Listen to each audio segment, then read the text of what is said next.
I heard the sound of an engine approaching. It was the Forestry Commission guy in his crew cab pickup. "Where the hell did you get to?" he shouted, leaning out of his window. "I've been waiting for you for half an hour." "I must have missed the turn-in," I confessed. "Your people have been trying to get in touch with you." He let me try his radio, but the weirdness had got to it too.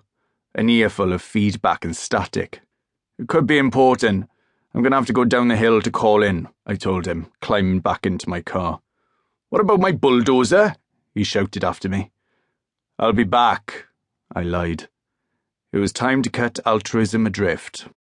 Perhaps, I prayed as I drove, they were calling in to say that they had nailed my man, so that I could forget about him and the veterinary equivalent of pincer pliers that he was using to crimp the vasa deferentia of badger-faced Welsh mountain-top lambs. The bastard was selective. Just that one breed, no others. And he could get close to them. He obviously knew his way around sheep and how to handle them. I was supposed to be the good guy and they ran away from me. I pulled off the road as soon as the signal bars of my mobile phone showed a flicker of life. I looked at the skyline. Clouds thickening and greying up in the southwest. I never used to do this in the city. There, weather was something that trailed on in after the television news. Out here, I had discovered that it was useful to know what degree of wetness to expect. I called in. "DCS Glyn Capaldi. Someone's been trying to reach me."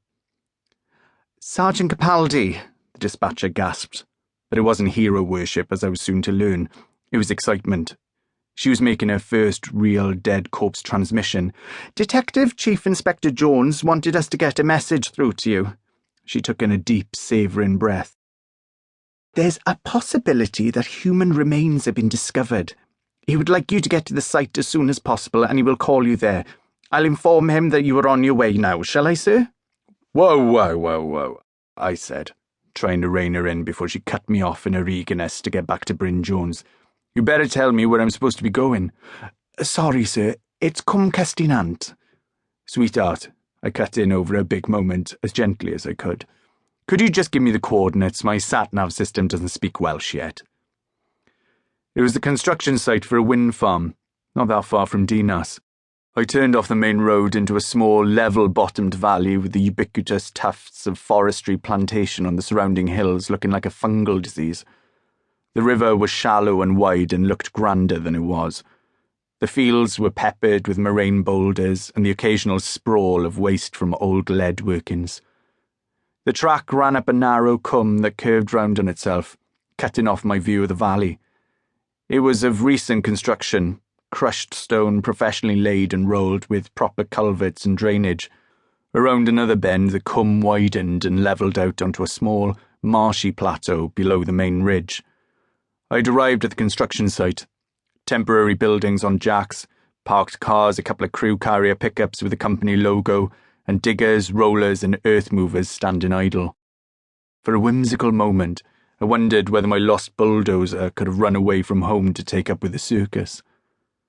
I drove up slowly, aiming for the knot of people and the marked police car parked above the site huts. I assessed as I got closer. Earth and stone pushed into low mounds from where they were excavating for roadways and turbine bases. Piles of fresh stone and drainage pipes waiting to go down. A lot of mud and a lot of dirty water, standing and running. The two uniformed cops were talking to a couple of civilians beside the roughly rectangular outline of one of the base excavations. One of the civilians I noted, trying not to be surprised, was unmistakably female. The remainder of the onlookers, all site workers by the look of them, were congregated on my side of the police car. The big uniform with the bolt-on Starling moustache, Emrys Hughes, was the local sergeant, an old-school up-country cop who resented what he had taken to be my intrusion onto his parish. The fact that I had never had any choice in the matter hadn't cut any ice. I recognised his sidekick, a young constable, but couldn't put a name on him. Emrys turned away from the two civilians and made a show of watching my approach, not quite tapping his feet, but definitely playing a man whose patience was being stretched. He bent his head and whispered something to his partner. Both then made a point of staring at me and grinning. They shouldn't have. Now I was going to have to overcompensate. I got out of the car and looked slowly around, not focusing on anything.